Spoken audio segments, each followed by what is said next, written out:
This is organized by Ruh, which is an online therapy platform um, that is in line with Islamic values. And our speaker today is one of our therapists as well. So, inshallah, you'll get to learn from her and interact with her today. What Ruh Care is, if I can briefly introduce it to you, we are aiming to deliver exceptional care that's aligned with Islamic values, and it's accessible all in one place. So you can access it through your computer, through your phone, and we match you with a personalized therapist that would, inshallah, meet your needs. And it's available in several different languages as well for different type of services, whether it's individuals, couples, children, family.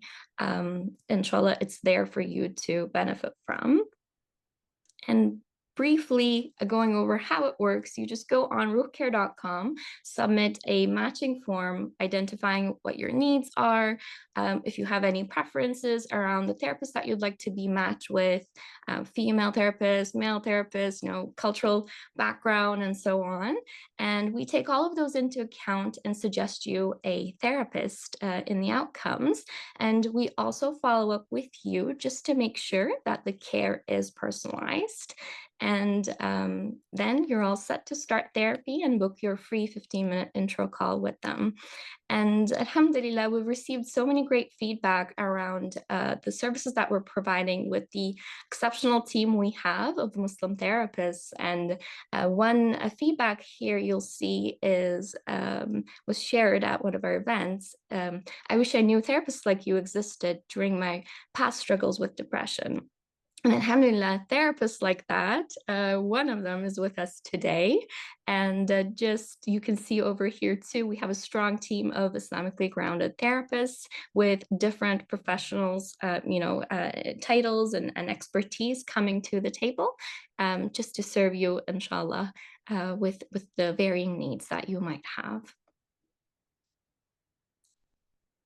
And without further ado, meet our therapist, Runda, today. She is a pediatric occupational therapist. She specializes in emotional regulation, ADHD, and sensory processing difficulties. And she provides education and strategies to foster a nurturing and positive parenting environment. She invites parents to collaborate in creating a supportive atmosphere for their children to thrive. And it's on over to you. Jazakallah khair, Humaira. Thank you for that intro. And I just want to welcome everybody to this webinar.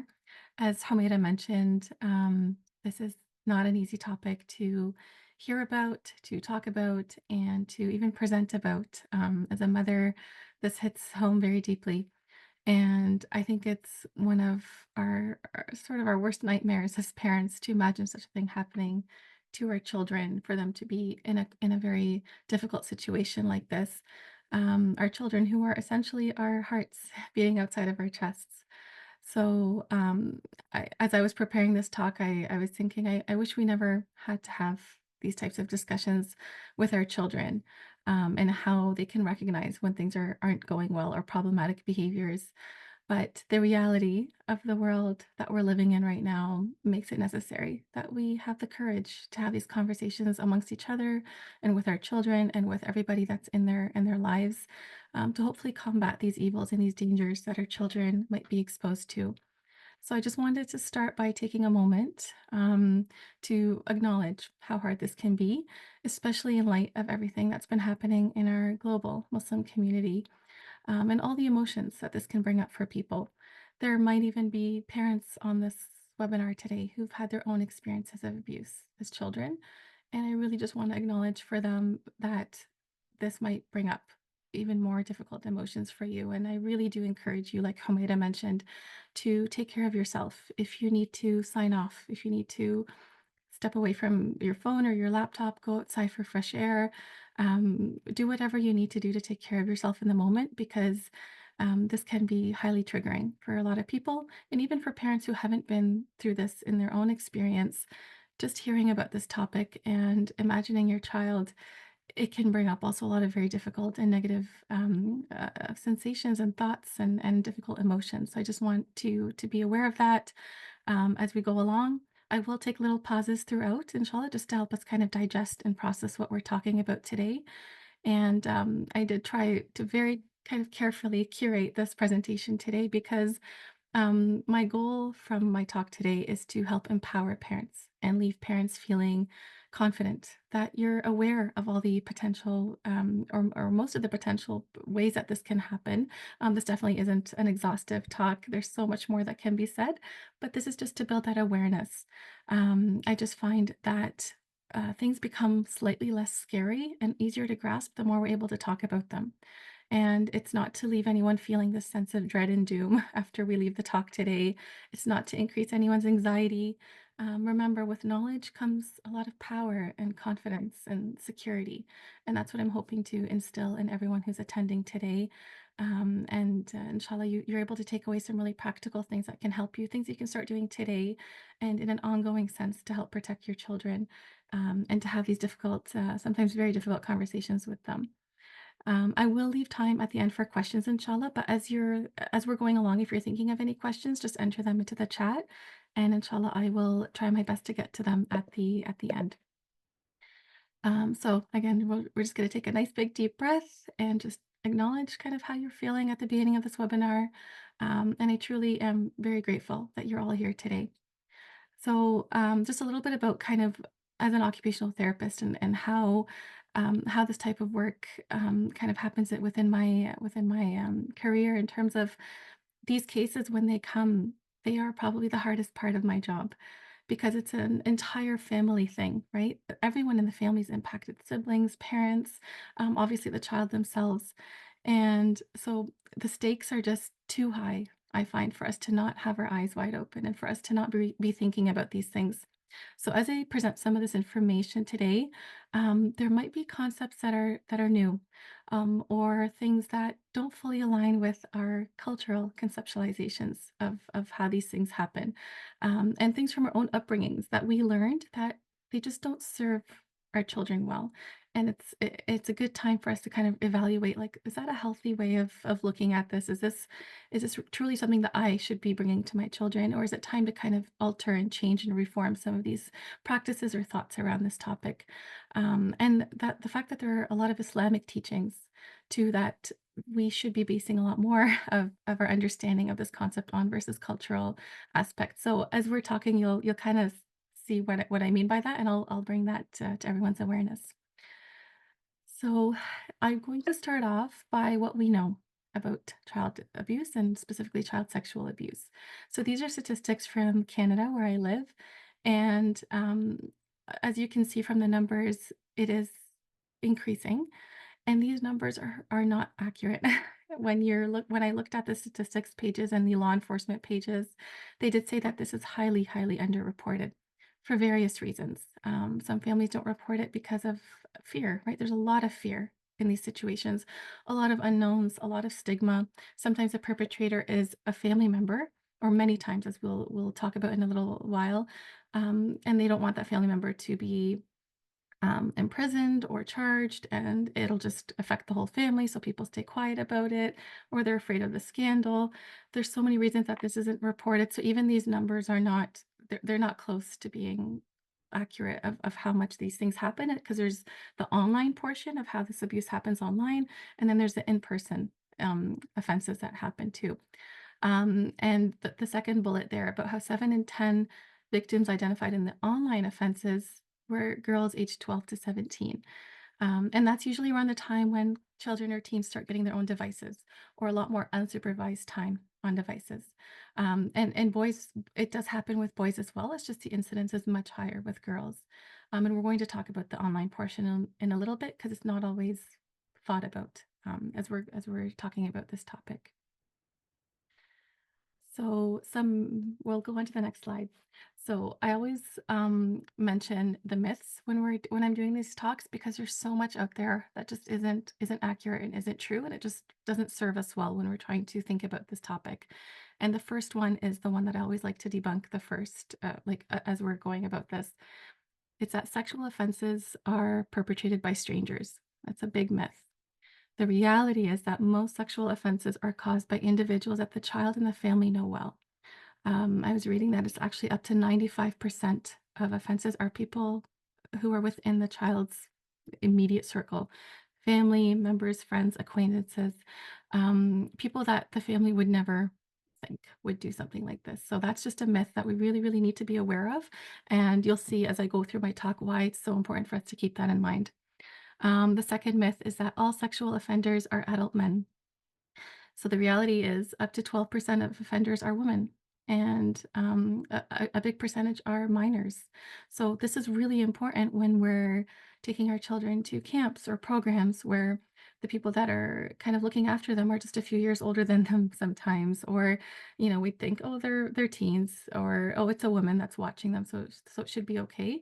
We just have to keep in mind that there isn't really this one profile of what a perpetrator looks like. It can look very different, right? People that seem like they're very trustworthy, in a lot of these cases do end up being perpetrators for various reasons. And as we're thinking about this, it just you just never know. I always tell parents, you just never know, and you kind of have to go through your life with this lens.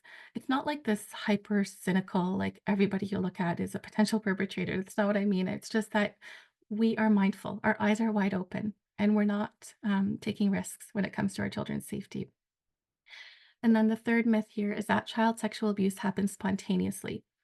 The reality is that many of these offenses actually involve sexual grooming. And I'll get into that and exactly what that looks like in a little bit, which means there's been a process that a perpetrator takes to build a relationship with the child, to build that foundation of safety with the child and their family, in order to gain that child's trust so that when an act of abuse does happen in whatever form it does, and I'll get into that in a little bit, the child doesn't resist or the child doesn't speak up. And then the last myth that I always like to debunk is that children don't need to be informed about this and they would be frightened if educated about it. And to this I always say we need to have these conversations with children. And there's actually very child friendly, developmentally appropriate ways to have these conversations with them. It doesn't have to be scary. It's just like us talking to them about everything, about road safety, about fire safety, body safety is one of them too. And I'll get into specific ways because sometimes parents will be like, everything you're saying makes sense, but how do I even approach this with my 5-year-old? And I always say there are definitely ways we can make the language suitable for their age. And when parents ask, like, what age do we start? I say you can start as young as 3 or 4, really. And I'll share how we can do that, inshallah. So there's different forms of abuse. Kind of the most common one that we think about is that direct physical contact with the child that a perpetrator or abuser does.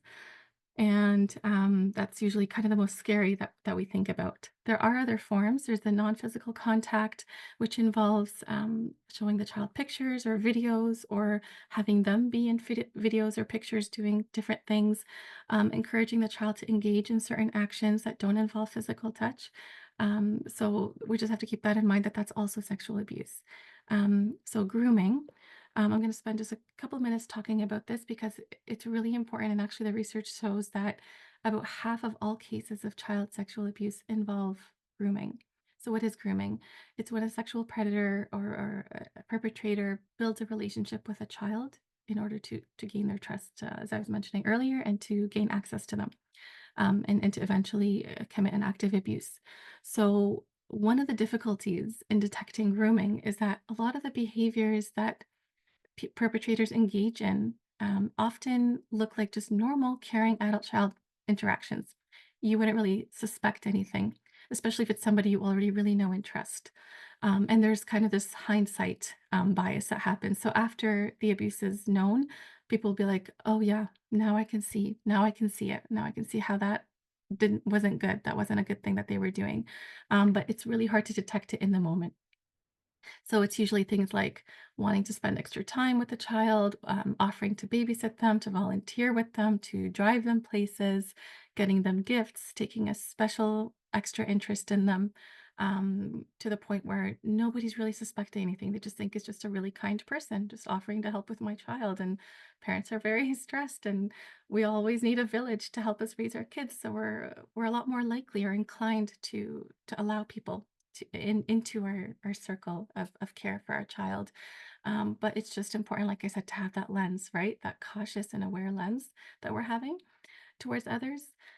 And so grooming usually happens in stages, right? So the perpetrator usually selects a victim, and they usually select a child who appears to be more vulnerable, appears to be kind of more oblivious, like they're not really aware of these things, right? And I'll talk about how we can actually make it very clear that a child is aware of these issues. So a perpetrator is a lot less likely to harm a child who seems like they know what's going on. They're aware of what's happening. And then usually they attempt to gain more access to that child, like I said earlier, through babysitting, volunteering, taking care of them in some capacity. And then they try to isolate the child from the rest of the group over time. It can be emotional or physical distancing of that child. So you could think like if they're in a group setting, they're at a program of some sort or after school or camp or something, there's attempts to kind of get that child away from the rest of the group. And then they develop that trust with the child and the parents. So the parents are actually groomed as part of this process too, because the parents have to be okay with their child being with this person. And then they desensitize the child over time to that physical contact, right? And it happens gradually, and then it gets more and more prominent. And then after the abuse incident, there's usually maintenance behaviors that the perpetrator does in order to not get caught or to continue to have access to the child. And that's where usually a lot of those threats happen. And we'll talk about that in a little bit, where the perpetrator will threaten the child. Say, if you tell anybody, you're going to get in trouble, no one's going to believe you. And so the child continues to be in this cycle, and it's hard for them to get out, and they're not sure what to do. And then the last form is virtual abuse, which is very, very important for us to be aware of. So I just want to take a little pause. I know that was a lot to digest. Again, the purpose isn't to make anyone's anxiety go through the roof, but to just create more awareness and understanding, and that we can implement safety measures. Again, we're hoping to feel empowered after this. That I'm a lot more aware of things. I know what to ask. I know what to do. I know where to go, and that's what I'm hoping you'll take away from this, inshallah. So just take a moment and think about how this is all sitting with you. It's honestly very hard to run a session on this topic virtually, because usually in person, I can see people and I can gauge how everyone's feeling, and then I can cater the rest of my talk accordingly. So I'm going to be relying on you, each and every one of you, to do what you need to do to take care of yourself as we go on. So where do we start? And I'm so glad that there's, mashallah, we had quite a few people sign up today, alhamdulillah. And I'm really glad, because I feel like we're starting to realize that these conversations have to happen, even if you might find a lot of people will say, we never had these conversations with our parents and during our upbringing. We just had very kind of like fear-based, like don't talk to strangers, don't ever be alone in a room with someone, those kinds of talks, which are valid. But there's also a whole other part of this that children need to be aware of. And having these conversations might feel uncomfortable, but it's absolutely necessary. So, where do we start?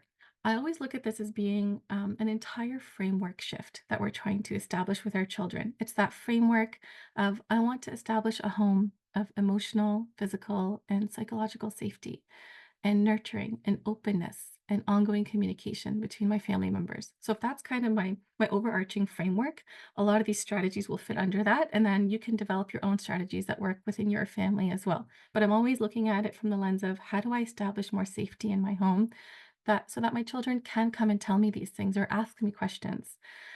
So one of the first ways, and one of the best ways I find that works with kids, is reading books on topics. Any topic you have, going to the dentist for the first time, or going to get a needle, or separating from your kids if you have a trip and you have to leave your kids. There's all kinds of wonderful books out there that help our children understand a topic in a very, it's indirect, but it's also direct, and it's less scary to do it through a book, through an animated book, where they're seeing other children go through this, and they're able to make a lot more sense out of it.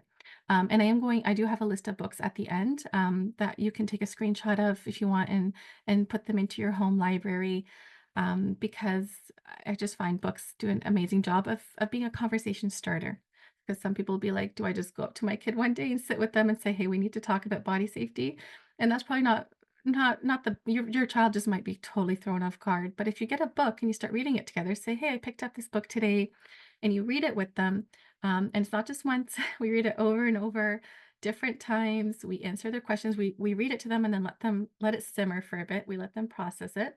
The next day, we might read it again with them or a few days later, and we have these ongoing conversations about it. That's how I started this whole topic with my kids when they were younger. I listed the book that I actually read with them, and I read it a few times to them, and they couldn't read at that age, but they would. I left it in our living room library, like where I put our books, and I would see them go to it every once in a while, and they'd pick it up and they'd look at the pictures, and they had kind of memorized it because I'd read it so often to them. And really it did develop their vocabulary and their literacy about this topic. I could it was kind of interesting where they would repeat things from the book, right? And so it was just really, really a great way to start that conversation. So having several open conversations with our children. And I'll talk about how we can embed these naturally into our child's day instead of like an actual sit down, that we can actually incorporate it into our everyday lives with our kids when we're helping them in the bathroom. Right. And I'll talk exactly about kind of different scripts that you can use with your kids. But that's a great opportunity to talk about our bodies and body safety. Right. So when we're helping them, especially when they're much younger, things like, only mama or only mom and dad are allowed to help you in the bathroom. I know sometimes in different situations, it's a grandparent or a babysitter or a nanny or a caregiver, but just kind of um, for the purposes of today, you're kind of saying like only mom and dad can be in the bathroom with you because these are your private parts and no one else can be looking at them or touching them. And I'm just here to help you. And one day you're going to be able to do this all on your own. I'm going to teach you how to take care of yourself in the bathroom so you don't even need anyone in the bathroom with you anymore. So, trying to really hone in on these different parts of their day when they're changing their clothes. We say, make sure your door is closed when you're changing your clothes. Nobody has the right to look at you or to look at your body. All of these little things were like putting little nuggets in their day about their body and the privacy and sanctity of their bodies and how to protect them while we're bathing them, while we're showering them, right? I know some people like to shower or bathe siblings together when they're very young, but kind of as they're starting to become more aware, maybe that's not the greatest idea, just to kind of really hone in on this topic of body safety, body privacy. Nobody should be looking at you, that kind of thing. So it kind of comes as a natural part of their life that we're having these conversations in an ongoing sense. Cultivating a home of open communication. This is so important, right? And that goes right under that framework of an emotionally safe home. That we tell our children explicitly, like they have to actually hear us say these words: you can tell me anything, you can ask me anything. Nothing is off the table. That's what I tell my kids because I want them to come to me with their questions. I don't want them to go to their friend who's the same age as them or younger and get their information from them or from someone else that might have a different agenda in terms of what they're telling them. You want to be the primary source of knowledge and information when especially in those early years, those young years. And if you don't know the answer, it's okay to say that. It's okay to say, you know what, I'm not too sure, but I'm going to look into that and I will get back to you. We just want our kids to know that they can come to us, and this has to happen also in your natural day to day life. So if your child comes and tells you something where the stakes are much lower, like a friend didn't let me play today, and I'm feeling really sad about that. We need to be in a state where we're not reactive, we're responding, we're very aware of our responses and mindful of that, so that my child doesn't think, if I tell my mom anything, she's going to fly off the handle.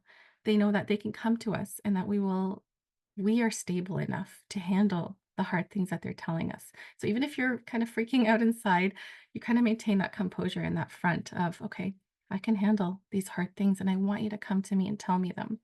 So it happens from a very young age when they come and they tell us things. We listen to those little things so that when they come and tell us the big things, they're not afraid to come and tell us. And I always think of it as we want our children to run to us, not away from us when things happen to them. And that starts again from that foundation of open communication and trust that we've built with them and safety. And then when they do come and tell us things, or no matter what it is, right?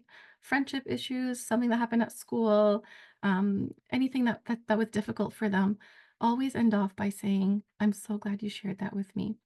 because what sometimes happens is our children will share things with us, and even if we're calm and composed and we've worked through it with them and we've talked it through with them, children can pick up on their parents' stress sometimes.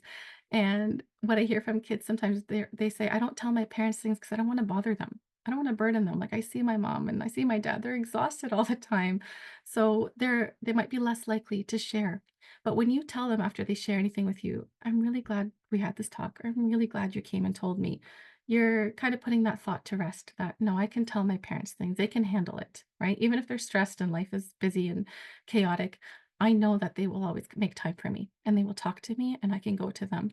I can't emphasize the importance of this. And it's something that comes up in therapy sessions where kids will say, I just wish my parents were the type of people that I could talk to openly about these things. So, inshallah, we can cultivate that within our homes. Another way to start these conversations is kind of like I was mentioning earlier, just instilling those values around privacy. So with my kids, whenever they're changing, I would say you have to close your door, your bedroom door, even if it's just me in the house with you, even if there's nobody else. I want them to get in the habit of, right, there's that privacy, there's that I don't just change anywhere in the house and I don't walk around the house without, proper clothing, that there has to be that element of protecting the sanctity of your body and that nobody passing by should be allowed to look at you.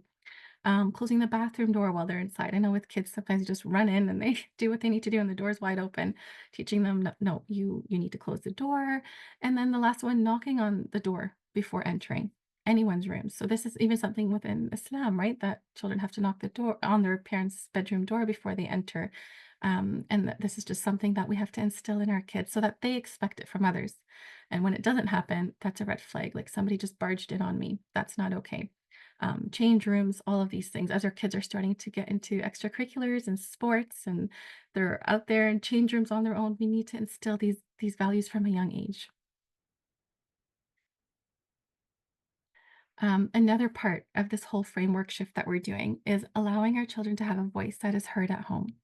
So it doesn't mean that when our kids say no to something or tell us what they want, that we're going to do what they want, but we listen.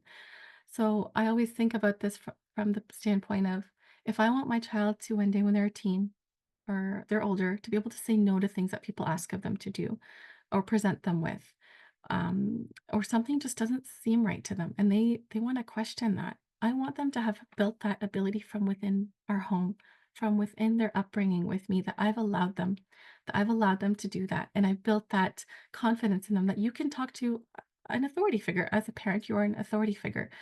And if they're not doing it respectfully, we guide them, right? So we guide them in how to approach this, how to say their opinion in a proper, respectful, polite manner. But that I never want to shut that part of my child down. I never want to say, just do what I say. I never want to say, stop, stop telling you the opposite of what I'm telling you, stop arguing. I know we want that. Deep down, you just want your child to listen to you and get ready for bed and go to school on time and all of those things, but if they're saying, "No, I don't wanna do this," I have to listen to that, and I have to try and explore that a little bit with them. Again, I'm trying to build that confidence that I'm allowed to say no to things that don't feel right to me, and I can't expect my child to do that when they're 18 if I shut that down when they're 8. We have to allow that and guide them in how to do it in the proper way. Teaching children to listen to their gut. This is a really important one too, right? Talking to them about those feelings you get, that intuition, kind of that something inside of you tells you that you don't feel comfortable or safe in this situation. You need to listen to that. It's okay to listen to that. It's there for a reason. And then the third one, teaching children about tricky people, and even more importantly, tricky or problematic behaviors, right? So we sometimes teach a lot about stranger danger, like don't talk to strangers, don't take anything from them, don't ever ride in a car with them. But then we remember that statistic that I mentioned at the beginning about how 95% of these cases happen from people the child knows and trusts well. So that stranger danger concept is completely irrelevant almost in the situation. It's more of noticing problematic behaviors, uncomfortable behaviors, things that raise the alarm flags in their minds that this isn't okay. So, things like, like coming close to you, trying to touch you, showing you something that looks really inappropriate. Like when we talk to them, what's inappropriate, like looking at pictures of people without clothes on. All of these things are problematic behaviors. Trying to get you to go alone with them somewhere. We tell our children, don't allow anyone to take you alone somewhere, right? So these are all those red flags that we're trying to bring to their awareness. um, Teaching children about okay and not okay types of touch. So this is a really important one as well. So, for example, telling your child when you go to the doctor and the doctor is checking your body because you're not feeling well, and I'm right there with you, and the doctor is checking things out. That's an okay touch. Someone tickling you, making you feel uncomfortable, or someone touching your face or coming close to you in a way that you don't like, that those are not okay types of touch, right? So try and a lot of books will very clearly delineate this. That's why I always like to refer to books that they can really do a good job of talking about this, and you can cater it to your child's own life. So if they have like a support person at school that helps them at school. You say, okay, so this is an okay touch by your EA or the person that's helping you, and this is a not okay type of touch. Or teachers or anyone else that's working with them, or your put on teacher or your soccer coach or whoever it is. These are okay types of touch, like a pat on the back. Is that okay for you? Okay, then that's an okay touch. But rubbing your shoulder in a way that might not be okay touch for you, right? So just really talking about it within their own context and the people in their lives. And then teachable moments. These are really great opportunities for us to really talk to our children about this concept even more. So for older kids like teens, who are probably exposed to news stories anyways, is using these stories and talking to them about it, saying, you know what, something happened recently, and this was a situation, and I want to talk to you about it because I'm sure you may have heard about it. Do you have any questions? Is there anything that you're wondering about? And really using that as an opportunity to discuss these things with our kids. And then for younger kids, a lot of times it works well between siblings. When siblings are wrestling each other or fighting, or putting or hands on with each other, we use that opportunity to say, when someone says stop, you stop. Like we have to respect each other's personal body bubbles and safety, and you can't put your hands on someone if they say stop. So we're teaching it from both ends that we don't ever infringe on someone's body autonomy and their safety, and we also don't allow that for ourselves. I hope everyone's doing okay. I know this is a lot. So things to consider. These are always just things I like to bring up because we're not always fully um, mindful of the potential risks, right? And something that we've just kind of gotten used to doing, so we don't always question it. So the first one is usually the one that I get the most questions about, and that's allowing children to decline hugging or kissing adults, even family members. Back to that statistic, right? A lot of these abuse cases happen from family members. And this isn't me saying go have fights with your family about it, or this shouldn't lead to big conflicts or rifts between family members. What I'm saying though is when you are visiting a family member or friends, or you're at a gathering and you walk in the door, and if your child runs and hugs people, great. They're okay with that. They feel safe doing that. Fantastic. But if your child's hiding behind you and they're kind of saying like, Mama, I don't want to, or Baba, I just don't feel comfortable. Like I don't want to hug anyone, or they don't say anything at all. They're just kind of hiding behind you. And then adults are waiting for them to come and hug them and greet them. What do we do sometimes is we get the child from behind us and we push them. We say, "No, go. You need to be respectful. You need to say salam. You need to hug your uncle or your aunt or family friend." And that's a huge problem, right? We are being very inconsistent when we are trying to teach our child that nobody nobody has the right to touch you without you wanting them to. Or you don't have to touch anyone or hug anyone if you feel uncomfortable or unsafe doing that. But then I have to take a step back and realize, what are we doing when I push my child to then break that, break that rule and go and hug someone that they don't feel comfortable doing, right? We just always have to kind of take that step back, look at the bigger picture here, and what am I communicating to my child? I'm basically communicating that anyone in authority can overpower this rule of nobody touching you, or you don't have to go to anyone or allow them to hug you if you feel unsafe. So if I'm teaching that body autonomy, I have to be consistent across time, space, context, and people. I can't pick and choose and say, no, but you have to hug that person. There's no choice. No, like even for myself, if my kids don't want to hug me and I'm walking by them, I'm not going to force that. It's again, I'm treating them with the dignity that they're a human being that's been entrusted to my care, and I have to teach them these things, and then I have to actually abide by them, and I have to show them and model to them that it is important for you to be able to say no to these things. And if the adult in that situation that your child isn't hugging gets upset, That's not your problem, and it's definitely not your child's, right? It's that adult's problem that they need to kind of reflect on that and understand, "Why am I so upset that this child won't hug me?" Right? And the way you can explain it, because I get a lot of parents that say, "You don't know my family." Like, in our culture, like, if I did this, my parents or my uncle would never speak to me, and I say, most people, most of the time, would be reasonable if you kind of explained it in a way of we don't force him or her to hug anyone. They're just not feeling like doing that right now. It's fine. And then another way to do it is to talk to the child themselves. So instead of talking to the adult, it's kind of going down to your child's level and saying, you don't want to hug anyone right now. I understand that. That's okay. And there's just moving on, just not making it a big thing. It doesn't have to be a big thing. People might argue and push back. You might get a comment, you might get a label, paranoid mom, or people might say, oh, this is just this progressive modern style of parenting. And I always say this isn't progressive or modern. Like this is very deeply rooted in our Islamic teachings of not forcing or compelling anyone to do anything and respecting the sanctity of our privacy and our bodies. Like there's nowhere mentioned in the seerah of the Prophet alayhi salatu wasalam, or in the Quran that kids have to do this in order to respect family members. So what I do instead is I teach them how to be respectful from a distance. If you don't want to hug anyone, that's fine. You can say salam, you can, if you really want, high five, or just greet people with respect. If somebody talks to you, you answer back in a polite way. Again, children are very unpredictable. One day they might want to do that. One day they might just run completely past everybody and not want to greet anyone. And then we talk to them about, respecting elders and all of that, but without forcing them to do something that is not safe for them, that doesn't feel safe for them, and that's going to send them the wrong message in their brain. So, the other way I look at it is even if I do get a comment from someone, I can handle that. I can handle a critique. I can handle someone calling me paranoid. That's fine. But my child can't handle being put in risky, dangerous situations. And I don't want them to ever have to handle that. And it starts by us implementing all these measures to help them understand when you can say no, how to say no, and that you have every right to say no. So, that's just kind of the spiel on forcing our children to hug anybody. So I just want to take a little pause on how that may have landed with everybody.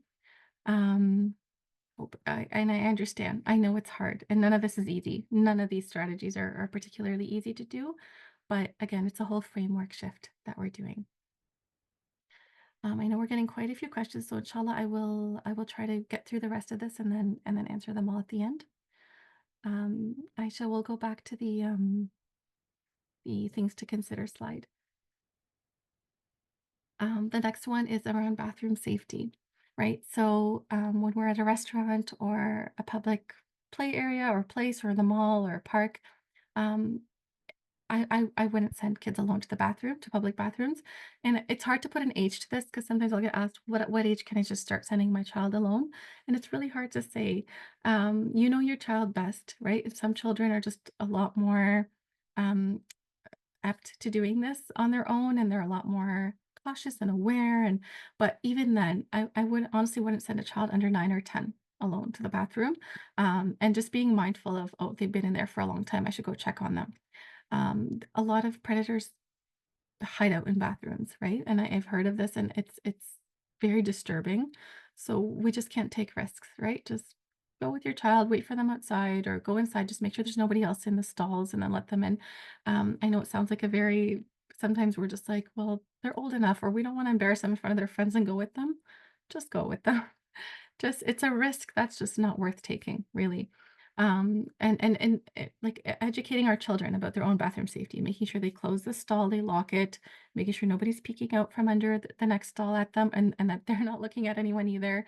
Um, when you drop off your children at camps or at programs or things like that, just asking about bathroom safety. How do they manage that? Do they send, is there like a buddy system? Do they send two kids at a time? Is there an educator that goes or a volunteer that goes and waits for them outside? I would always ask, what are the safety measures in terms of using the bathroom? Because that's just a very critical and vulnerable part of a child's day that we just have to make sure there's some good safety measures around that. Birthday parties and play dates. I always recommend if you can stay with your child, stay with them, right? A child under, again, it's so hard to put an age to this, but like a child under 7 or 8, I would not leave them alone at someone's house. I either stay with them or they don't go, right? Whether it's a birthday party or a play date, um, because you just never know. Even if you trust the parents, even if it's like your best friend and you really trust them and they're wonderful people, it's not only about them, it's about who else might come into the home while my child is there. Is there a delivery coming? Is there a maintenance person coming into the house? Is there a visitor that just shows up at the door unannounced? And now they're in the home with my child and they have access to them. So we just have to be aware of these things that we need to accompany our children because again, the stakes are just too high. Play dates, yeah, same thing, birthday parties. And then after we pick them up, always, always, always making sure we do a little debrief with them. We talk to them. Did anybody, bother you? Did you feel uncomfortable? Did you feel unsafe? It's really important that we have these conversations because our children, I'll say many, many times will not offer that information up freely. We have to ask them. We have to ask them very specific questions. And I have a whole debrief page that we'll get into in a little bit. Sleepovers, they're a big no-no in my family. I've just let my kids know from the get-go. I've nipped that in the bud. Like they were asking, can we sleep over at so and so's house or friend's house? And I would say, no, you can play with them and I'll take you and I'll pick you up and you can stay up a little bit later on the weekends if you're at their house. But at the end of the day, you come and you sleep in your own bed. Again, I know this might not jive for everybody. This might not be what you do, and that's okay. And again, these are all just strategies based on what can keep our children the most safe in these all of these situations. I know that sometimes parents are like, but they love sleeping over at their cousins' houses, and that's all great. And I know those are lovely memories, but I always say, can't they just hang out and then they go sleep in their beds at home? A lot of this stuff happens exactly in these situations overnight with older cousins and younger cousins, and many times it's not malicious. It's just curiosity for a lot of these older kids or tweens or teens. They're curious and they want to explore, and they're not trying to harm their younger cousin or younger sibling.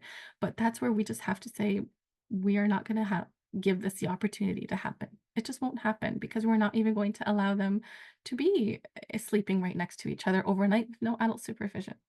Right. So just something to keep in mind with regards to sleepovers, carpooling, same thing, making sure that the people who are picking up your child, who's going to be in the car with them, just for us to have that mindfulness, that level of awareness. And then the two last ones here are my biggest kind of fears.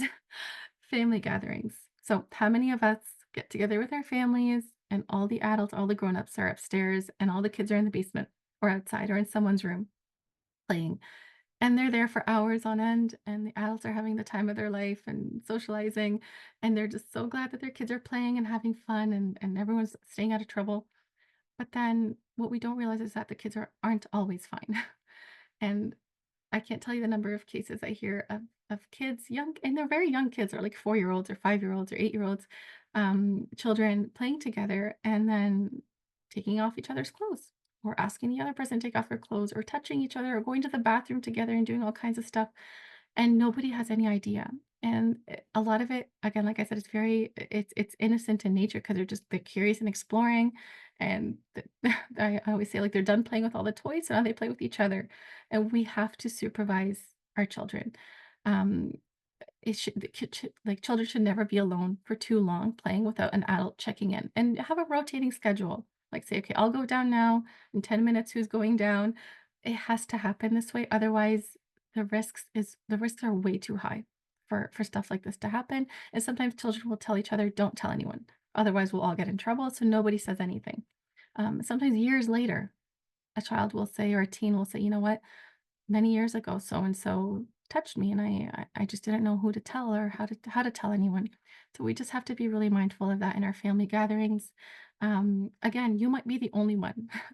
You might be the only one that's caring about this and thinking about this, but we have to start somewhere in our families. There has to be, as they say, that cycle breaker. There has to be someone that's aware of this and is starting the conversation. And again, you might receive comments about it. That's okay. Always say, I can handle the comments.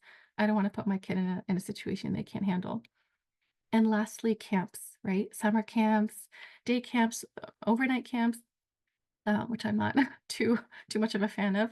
But when you're dropping your child off at camp, or even before you sign them up, just calling the organizer and saying, I'm just curious what your safety measures are. How do the counselors get vetted? How do people get selected or hired? Do they have a screening process? Do they have to do a police check? Are they trained? What measures are there in place for monitoring, supervising, bathroom safety, all of that, sleeping arrangements? We have to ask about these things. Really, really, it's really important. And even when you're dropping your child off on the first day, talking to their specific counselor and saying, I'm just curious like asking them again, asking the person themselves who's going to be directly responsible for your child's care. And when you do that, you're also sending the message that we are a very highly aware family. We are aware of the risks, and I've talked to my child about the risks, and now I'm entrusting you with them. And now that my kids are aware of this, right? So it's just always trying to make sure the adults around your child understand that you're a family that talks about these things, right? Your child has that awareness, which is a very, very high protective factor for your child. So we're gonna do another pause, breathe, resume. I know that's a lot, and I just want to say, if you're listening to this and you're thinking, "Oh my goodness, I don't do any of this. Like I'm not even aware of some of these things, or I've definitely sent my kids off to sleepovers." Um, Again, I almost want to envelop this whole talk in just this big blanket of self-compassion that we are all trying to figure this out. I don't have this down perfectly either. We're all trying to figure out day-to-day risks and how to protect our children from them. It's a very scary world, and sometimes you're like, I didn't realize how hard it would be to parent a child in this day and age. So please give yourself a lot of compassion. Um, as we're learning, the more we know, the more we can protect our children. So I hope that that's what you gain from this, and you're not having all these, feelings of guilt that might be coming up, or blaming yourself or blaming your partner. Or we're all just learning together here, inshallah. So we'll take a nice big deep breath. Inshallah, feel free to step away if you need a drink of water or some fresh air. And then inshallah, we'll continue on. So, how to talk to children about their bodies. So, I already kind of alluded to how we should be using books. Like, books can really, really help us with this to start the conversation. And then to talk to our children about their private parts, right? Especially when you're in the bathroom. Again, this is always just a really good opportunity to do that. To identify, usually I say your body parts are usually the areas of our body that are covered by a swimsuit.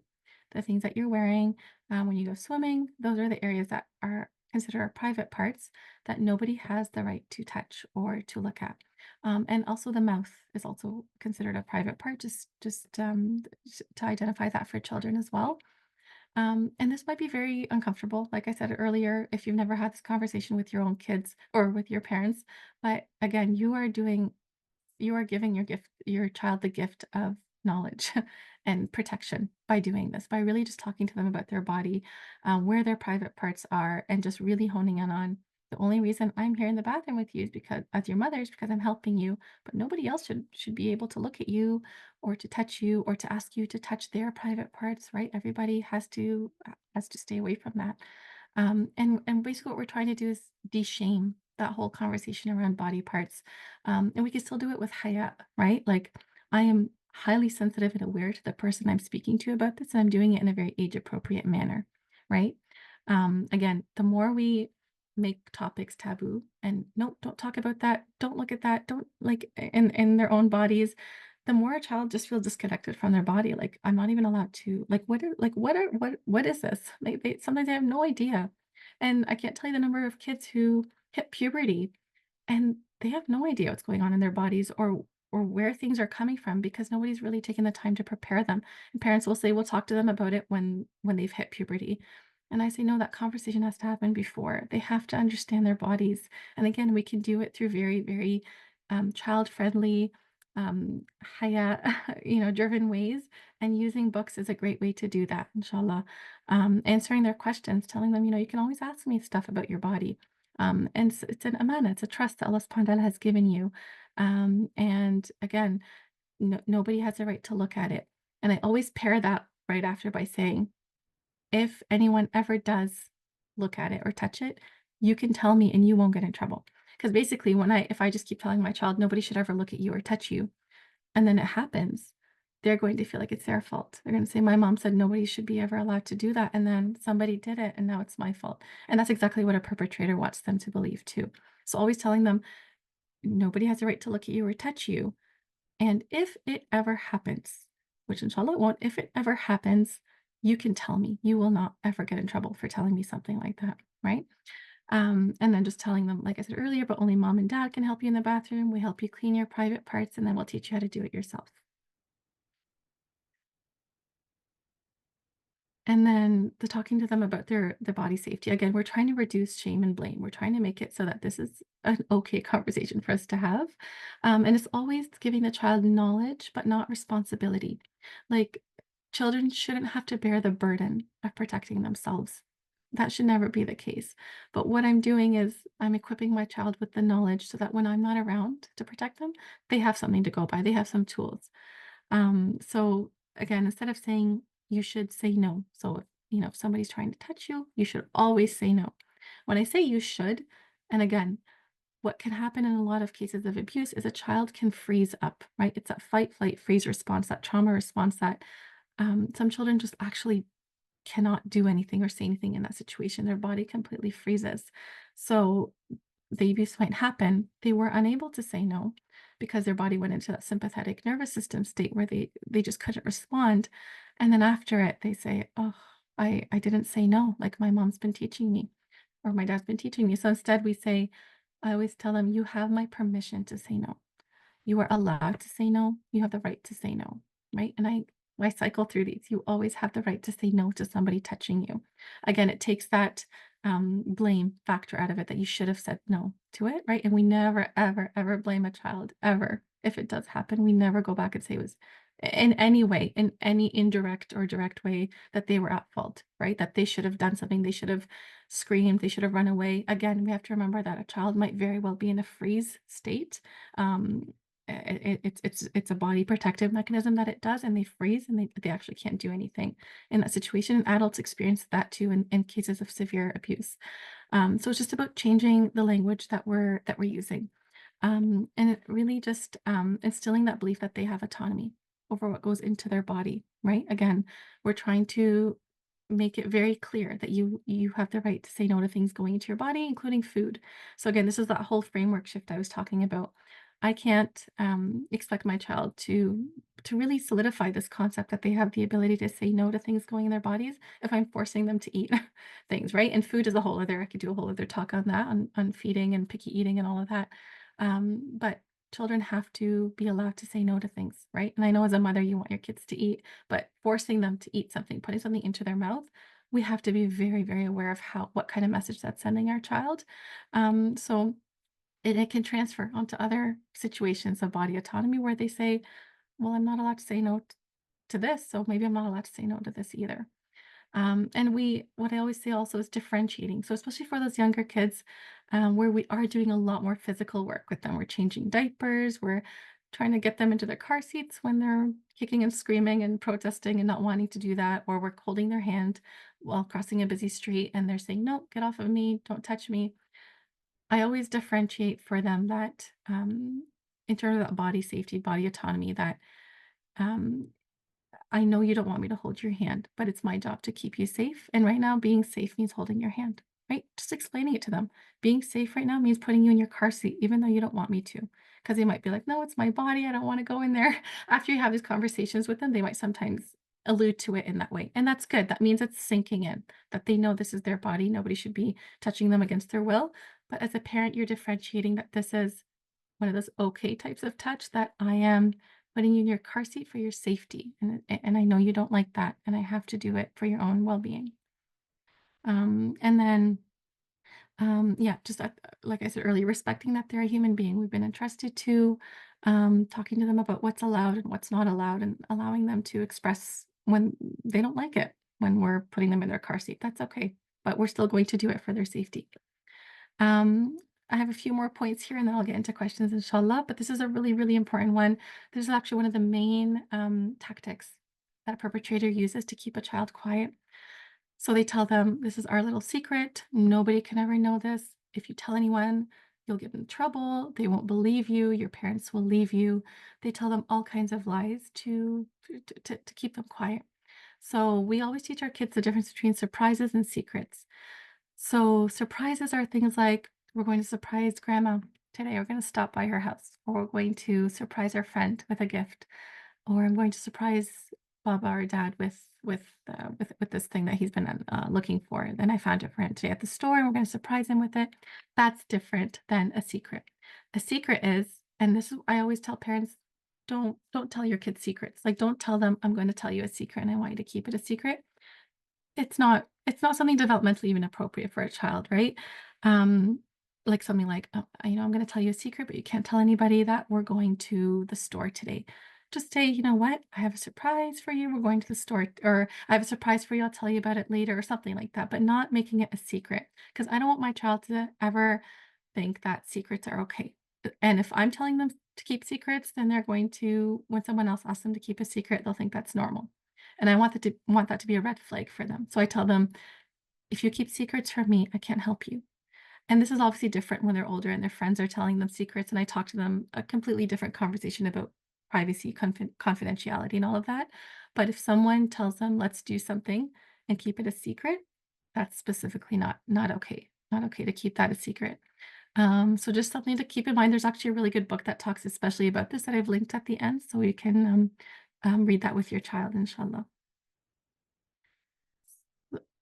So why is this so underreported? Why is this something that happens a lot more commonly than we'd like to believe it does? And the authorities don't know about it. They can't even have the right stats about it because it's happening more and people aren't reporting it. A lot of the times it's because the child is actually not telling anyone. And why is that happening? They're getting threats from the perpetrator that they're going to be harmed or that their families will be harmed, right? Threats that they're going to be removed from the home, threats that they're going to be sent away, shame or guilt, right? That's why we really hone in on our language. Instead of saying you should have said no or you should always say no, we say you have the right to say no.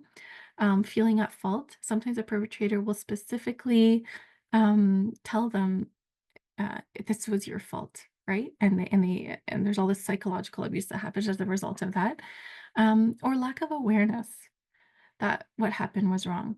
So I used to work with adults who had experienced different challenges in their life, and there were times where adults didn't disclose to anybody till much later, like decades later in their life, that something had happened to them as a child, because when they were a child, they actually didn't know that it was wrong. They It didn't feel good, but they just weren't fully aware that this was something that they had to tell someone about. Again, that's why these conversations are so important because it's becoming a child's inner voice. This doesn't feel good. I need to go tell my mom about it, right? I want that pathway in their brain to be really solid that this didn't feel good. This was out of the ordinary. I need to go tell an adult or my mom or dad about it. So a lot of times, yeah, they're just not aware that this wasn't okay, especially if the perpetrator has convinced them that this is actually okay, that this is something they're going to be rewarded for, this is something that they're supposed to do. There's all kinds of tactics that these people use. And as the parent, you're basically equipping your child with a shield to say, no, none of this is okay. I know the red flags, I know the signs. I'm out of here, or I'm gonna go tell an adult or something like that. So that's why a lot of kids don't report it. All right, online safety. So sometimes we think just because my child is in the room, they're safe, there's nobody there harming them, they're good. I don't have to worry about them. But what we don't realize is that video games, a lot of video games, our kids are playing with real people in real time and they're chatting with them and they're talking to them. And again, I've just seen too much and heard too much of teens and kids that get involved in things they should never get involved in. And people are telling them things and telling them, here's my email, can you send me a picture, blah, blah, blah. All this stuff that starts to happen. And we think they're just playing, video games or playing Mario or something in the basement with their cousins or with their friends. And they're good. They're fine, but they're not fine. And I honestly can't tell you the amount of problems that can come from video games. It's not that kids shouldn't ever play them. It's that we just have to be very aware and we have to speak to them about being aware that nobody should be asking you for personal information. No one should be asking you where you hang out or where you live or what you look like or to send them anything or send them pictures. If anyone sends you anything inappropriate, you log out of there and you come tell me. right? So we just have to be highly aware that these things happen even in video games, actually, especially in video games, because perpetrators know there's younger kids unsupervised playing. Like it's the perfect hub for them.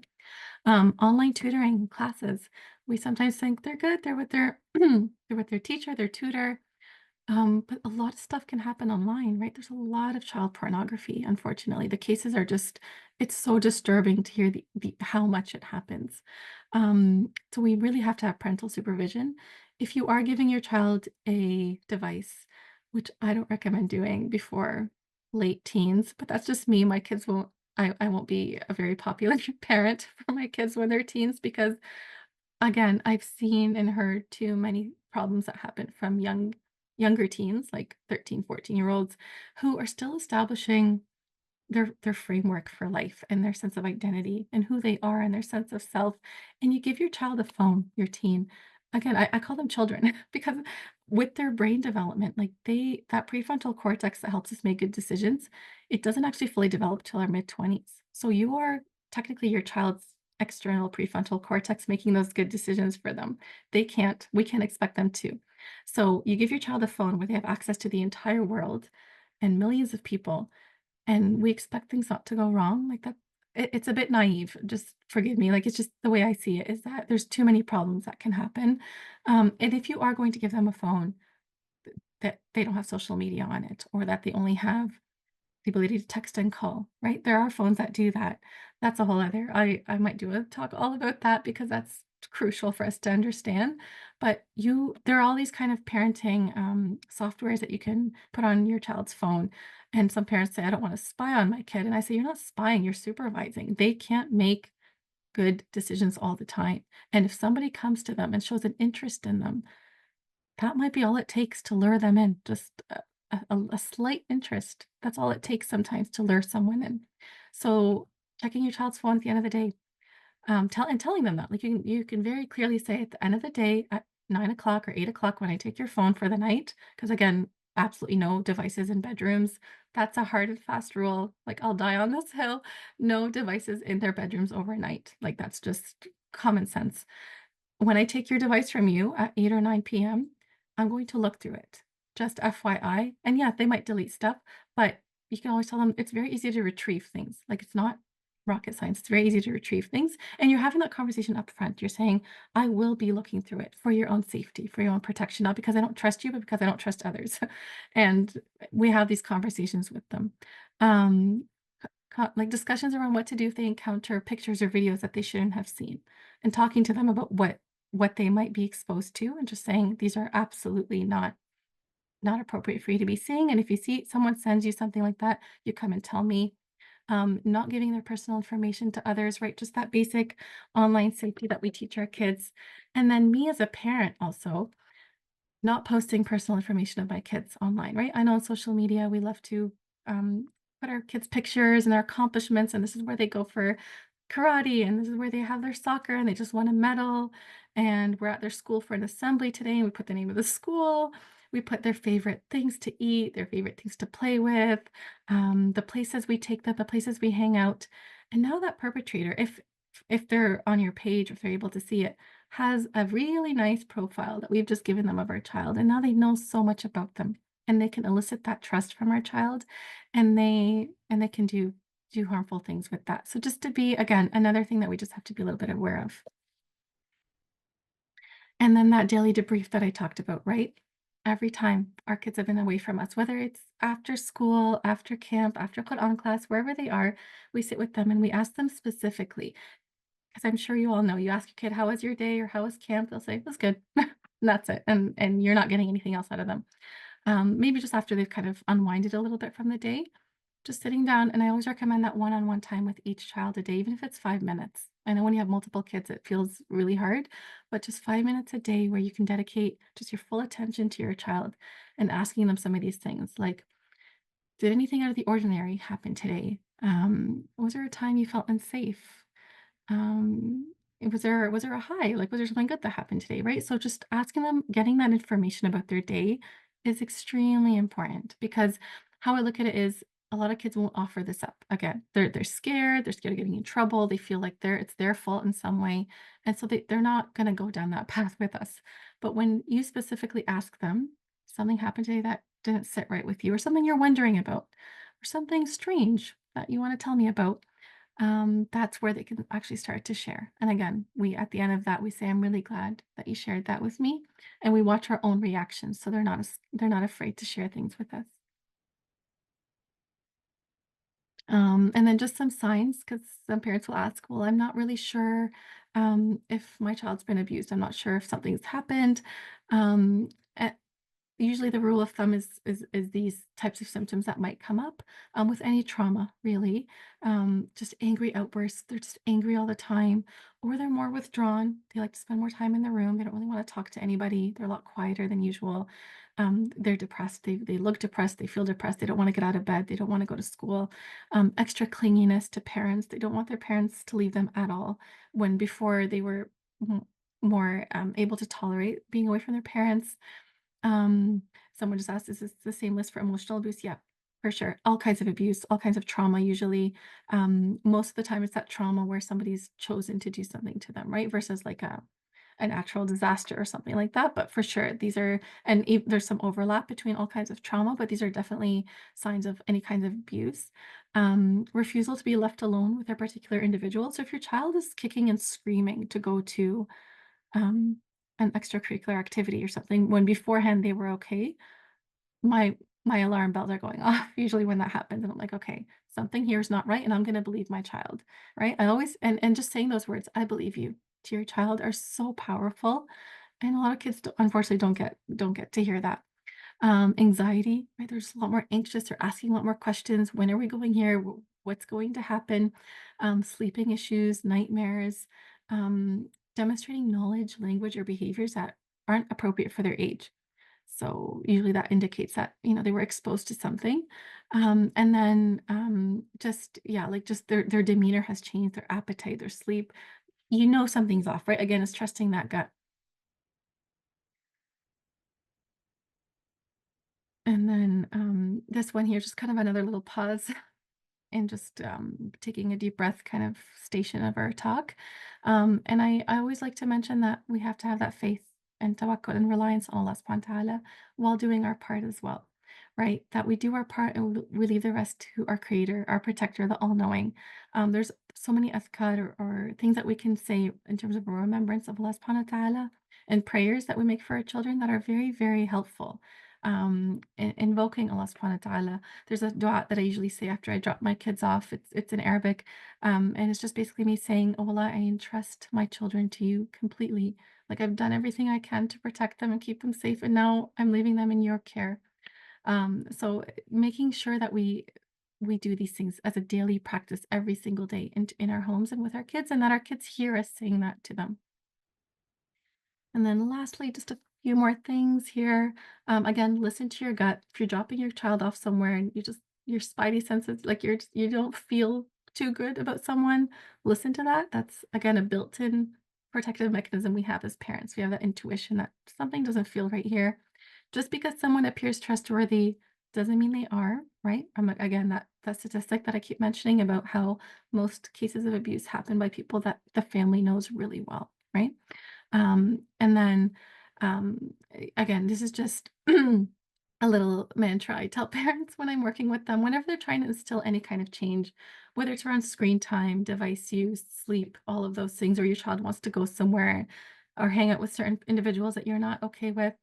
You are the captain of your ship, right? Like you have to make hard decisions that everybody might not like or understand. And actually, I don't expect our kids to understand why we're making these decisions. We have to explain it to them, and even then, they might not get it, and that's okay. I always tell my kids, I sound like a broken record in my home, but I always tell them it's my job to keep you safe. And I have to make decisions that you're not going to like sometimes about that.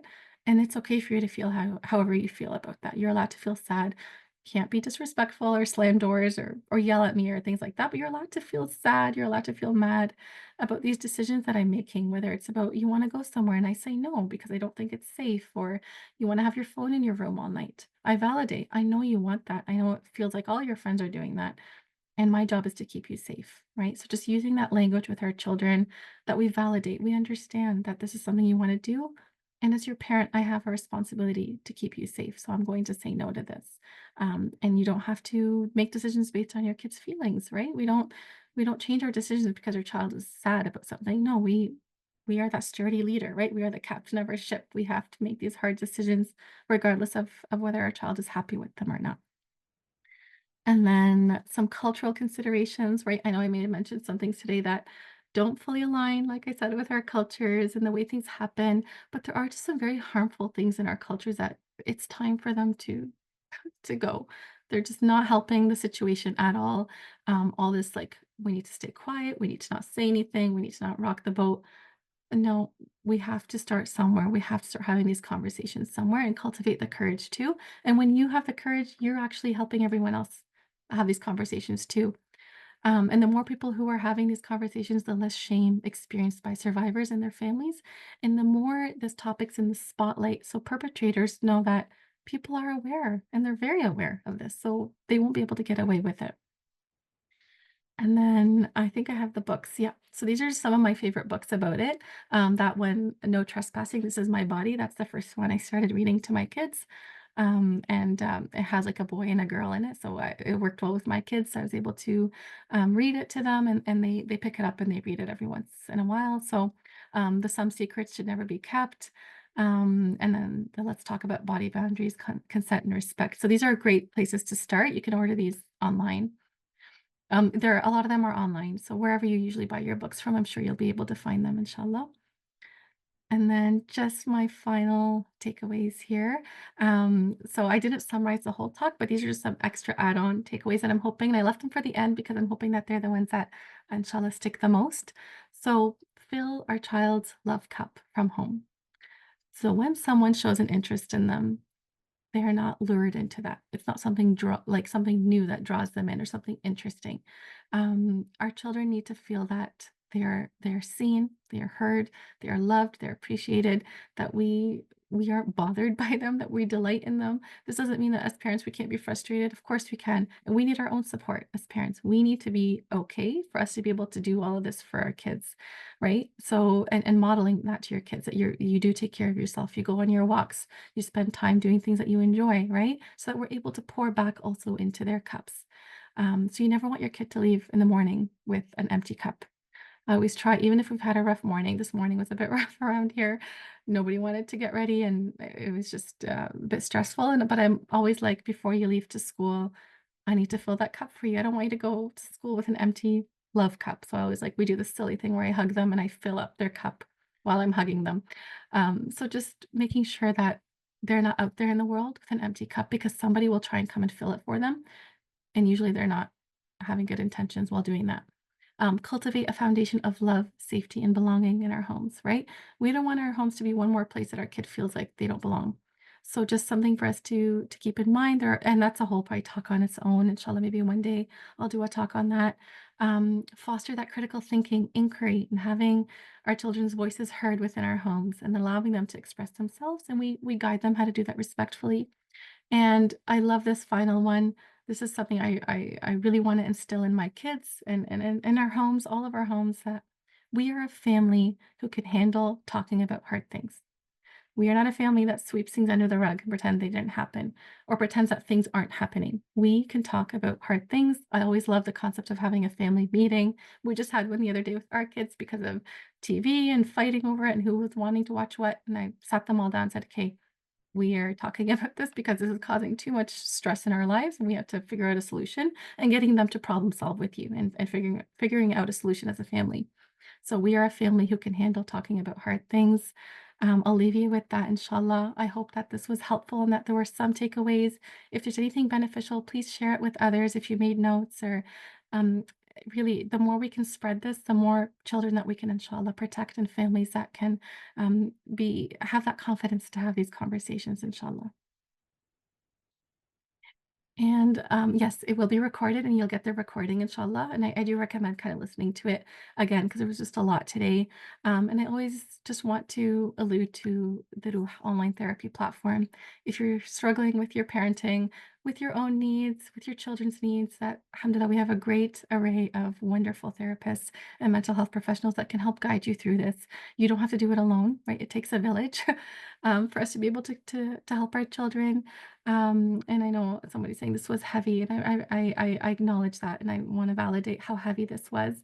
If you need help, please seek your own support as a parent. I highly recommend, even when I work with children, I always recommend to their parents they need a support network too. So you can look us up on ruhcare.com, inshallah. And I'll get into some questions right now, inshallah. All right. So I'm just going to go up to the top here.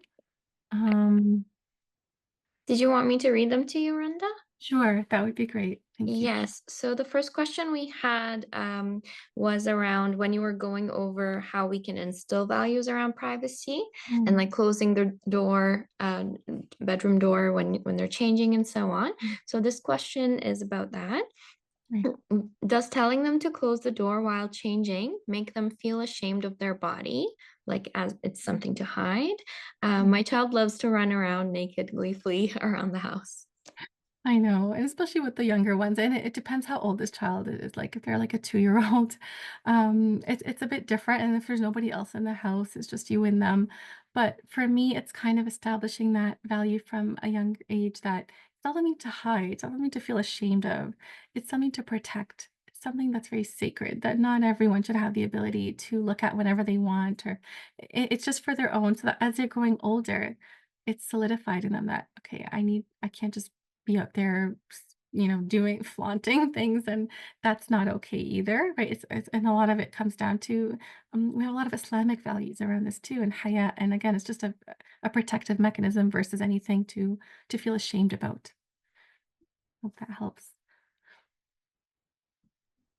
Yes, Jazakallah khair. There's this other question around how do you, instill body safety awareness in children with special needs like autism and ADHD? Yeah, and for neurodivergent children, this just adds a whole other layer of it, right? And I completely understand the fear that parents have because a lot of children who do have special needs have a lot of support personnel at school or in different places or at home even. They have nurses and EAs. And so how I like to do it with children is I actually make a social story for them. So a social story is just you can make it on Canva. It's very, very simple. You just write, like, the child's name, like, let's say it's Jamal, like, Jamal's, I don't know, teachers or Jamal's circle of safety or trust, and then, like, you put the people in their life. So their EA, their teacher, their nurse, mom, whoever it is in their life, and you talk to them about it um in their own circle. Like these are the people that are going to be with you and they might have to help you, they might have to hold you, they might have to help you in the bathroom. So having these conversations is still really, really important.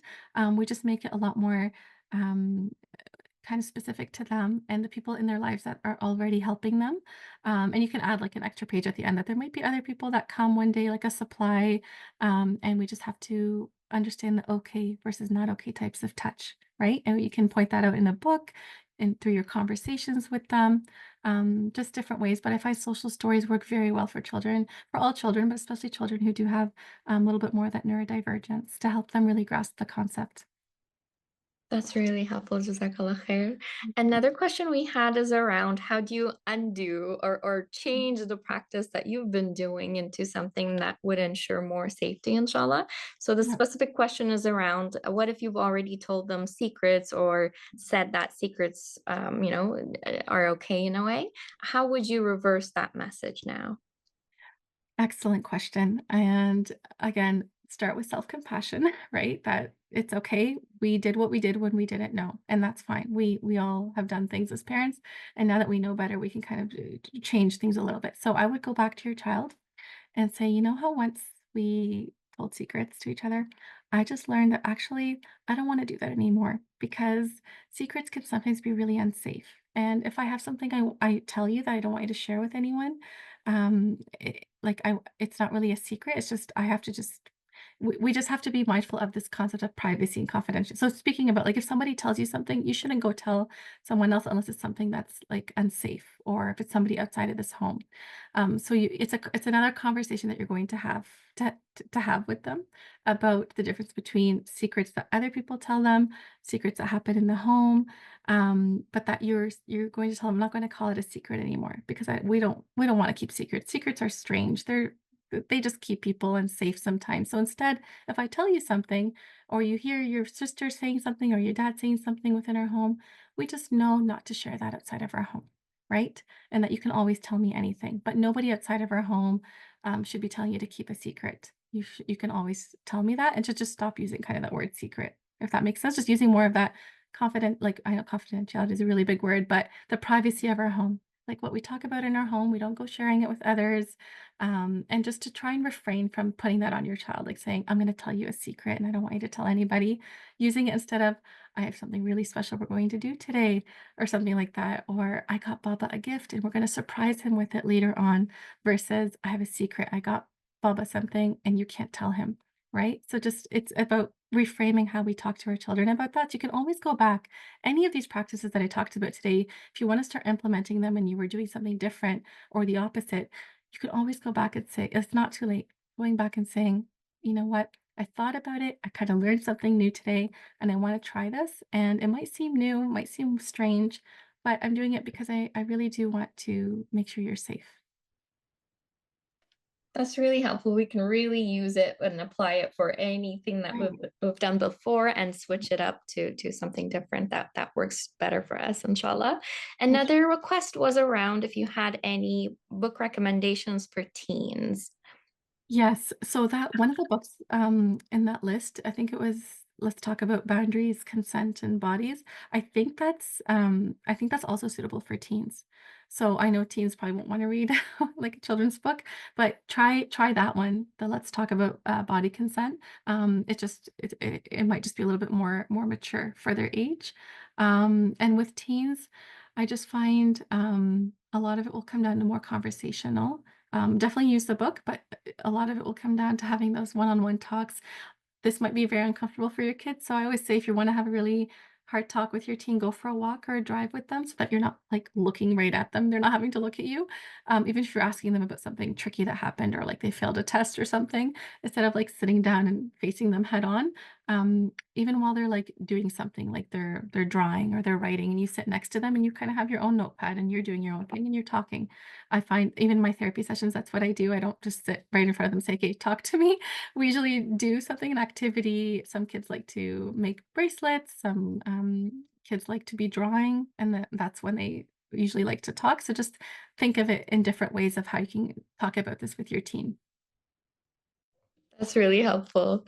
Another question that came in was around, do you teach your child to respect others' boundaries? Yeah. Yes, we're teaching them to, around body safety and to say no and so on. But how does Mhm. it work the other way around as well? Excellent question. And so every time you have a conversation with your child about this, you can also do it the other way, saying, and nobody has the right to look at you. And you know what? You also don't have the right to look at anybody else's bodies. If anyone asks you to, that's not something you ever say yes to because that's not okay. No, even like, and one of the cases is like, if an adult is asking a child to help them in the bathroom, right? This is how sometimes these cases happen. And you say, no, I'll always tell them an adult should never be asking a child for help in the bathroom. So it goes both ways. Like you don't have to ever look at anybody, and nobody has the right to look at you. So you can always in the same conversation, just making it about them too. And that's the thing I said about siblings, like telling them if somebody says stop, you stop right away. Like you don't keep touching them. Beautiful. And one last question I had was around, we went over how do we teach body safety to our children and so on. But there was this question that also had kind of like a subtext to it around like that their child is really friendly and like trusts everyone. With Mhm. everything that we've learned today, how would you also kind of um would everything would apply, but like is there anything else that we can consider or include in this conversation that we would have with our children who are extra more friendly and, trust everyone. Yeah, absolutely. And a lot of it will come down to, again, the books will be helpful, and then talking to them about that. So it's, some kids are social butterflies and they'll talk to everybody, and that's where we don't just talk about stranger danger. We talk about people that you know really well, that we also have to be careful sometimes, right? That, again, it's not sending your kid out in the world with this cynical black cloud over their head thinking everyone's a perpetrator. It's just letting them know that cautious, like, basically it's that tricky behavior, that problematic behavior that I'm really focusing on. So it doesn't matter who you're with, doesn't matter if you're with, your best friend's mom or your coach or whoever it is, somebody you trust and you like a lot and you talk to all the time, or your teacher. I'm teaching them about problematic behaviors, red flags. Right? So things like getting extra close to you, wanting to meet alone with you, giving you like this really extravagant gift, right? That, like, all these things, asking you a lot of personal questions, asking you to show them a body part. Sometimes it could just be like, can I just see your arm? Can I see your shoulder? Because they're trying to desensitize. So say, like, just making sure that they're aware of all these different red flags that can happen. That's usually more of like, of the approach I would take if they are, regardless if they're really social or not. But I would definitely make sure that my child, who is very forthcoming with other people, really, really understands this concept of tricky behavior versus tricky people. That's really helpful. Jazakallah khair. And that's it for our questions today. Thank you, everyone, for joining. I see a few more questions that are those in general. Does Ruh offer in-person therapy sessions or only virtual? At this time, we only have virtual therapy available. You can, inshallah, see if it's something that would work for you. And Runda works with young children, mashallah, and there are ways to make it, helpful with even young children. So you can always just chat with a therapist for 15 minutes to see if this is something that would be helpful for you, or if you would really just benefit from in-person therapy. So the therapist would have your best interest in place, and you can always ask that question of if online therapy is right for you, inshallah. And that concludes our session today. Once again, thank you for joining, everybody. And we'll, inshallah, meet with another event that could be helpful. Jazakallah khair. Assalamu alaikum. Assalamu alaikum, everyone.